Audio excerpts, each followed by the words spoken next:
ಭೂಗಳ್ಳರ ಹಾವಳಿಗೆ ಇಡೀ ರಾಜ್ಯವೇ ತತ್ತರಿಸಿ ಹೋಗಿದೆ.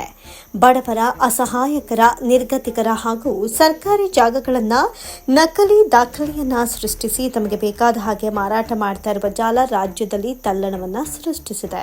ಇದಕ್ಕೆ ತಾಜಾ ಉದಾಹರಣೆ ಎಂಬಂತೆ ಕೋಲಾರದ ಮಾಲೂರು ತಾಲೂಕಿನಲ್ಲೂ ಅಂತಹದ್ದೇ ಪ್ರಕರಣವೊಂದು ತಡವಾಗಿ ಬೆಳಕಿಗೆ ಬಂದಿದ್ದು, ಇದರ ಬಗ್ಗೆ ದಲಿತ ಮುಖಂಡ ಹಾಗೂ ಎಎಸ್ಎಸ್ಕೆ ಸಂಘದ ರಾಜ್ಯಾಧ್ಯಕ್ಷ ಸಂದೇಶ್ ಧ್ವನಿ ಎತ್ತಿದ್ದು ಭಾರಿ ಆಕ್ರೋಶವನ್ನು ವ್ಯಕ್ತಪಡಿಸಿದ್ದು, ಭೂಗಳ್ಳರಿಗೆ ಎಚ್ಚರಿಕೆಯನ್ನು ಕೂಡ ನೀಡಿದ್ದಾರೆ. ಕಳೆದ 3-4 ತಿಂಗಳಲ್ಲಿ ಈ ಭೂಗಳ್ಳರ ಹಾವಳಿ ಹೆಚ್ಚಾಗಿದ್ದು, ಕೋಟ್ಯಾಂತರ ರೂಪಾಯಿ ಮೌಲ್ಯದ ಬೇರೊಬ್ಬರ ಆಸ್ತಿಯನ್ನ ಕೊಳ್ಳೆ ಹೊಡೆದಿದ್ದಾರೆ.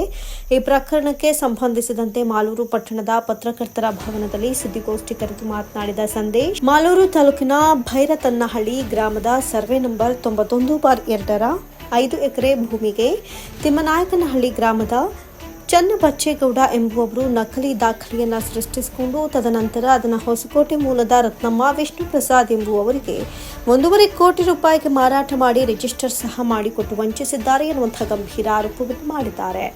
ಆ ಮೂಲಕ ಮಾಲೂರಿನ ಭೂ ಮಾಫಿಯಾ ಬಗ್ಗೆ ಸ್ಫೋಟಕ ಮಾಹಿತಿಯನ್ನ ಸಂದೇಶ್ ಹೊರಹಾಕಿದ್ದಾರೆ.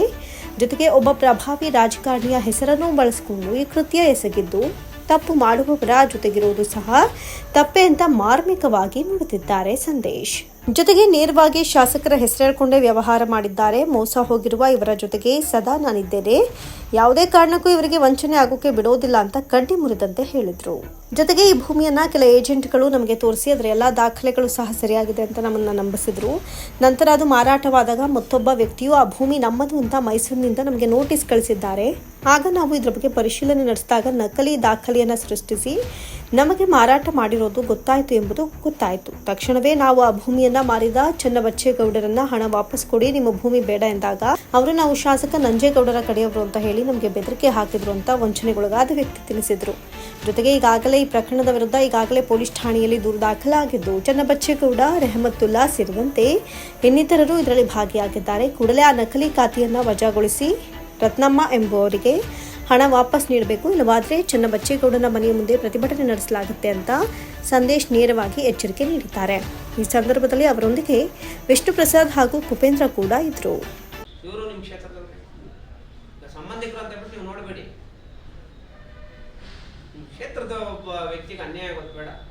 ಏನು ಬೇಕಾದ್ರೆ ನಮ್ಮ ಚನ್ನಬಚ್ಚೇಗೌಡರ ಹೆಸರು ಬೇಕಾದ್ರೆ ಖಾತೆ ಆಗ್ಬಿಡಿ.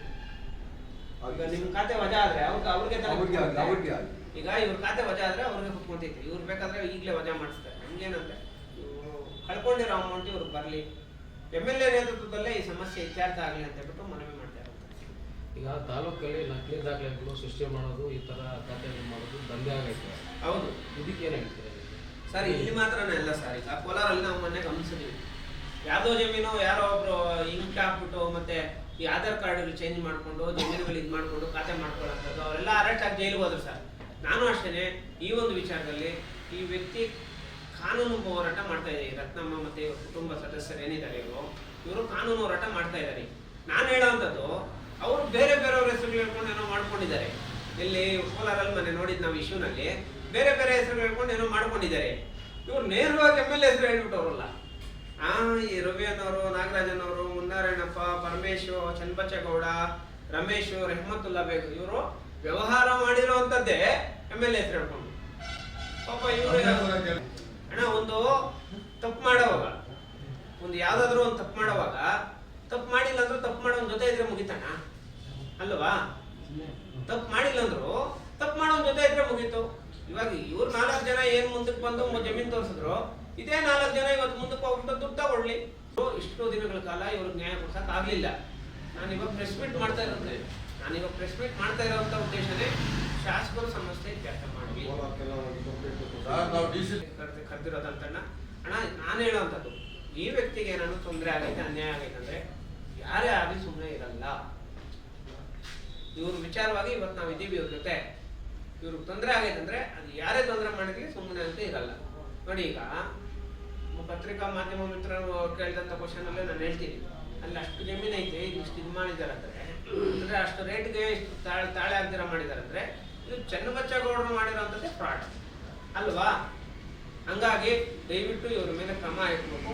ಇವ್ರ ಮನೆ ಮುಂದೆ ಕುತ್ಕೊಂಡು ಹೋರಾಟ ಮಾಡ್ತೀವಿ ಅಂತ ಹೇಳ್ಬಿಟ್ಟು ಮುಖಾಂತರ ಪತ್ರಿಕಾ ಸ್ಟೇಟ್ಮೆಂಟ್ ಕೊಡ್ತಾ ಇದ್ದೀವಿ.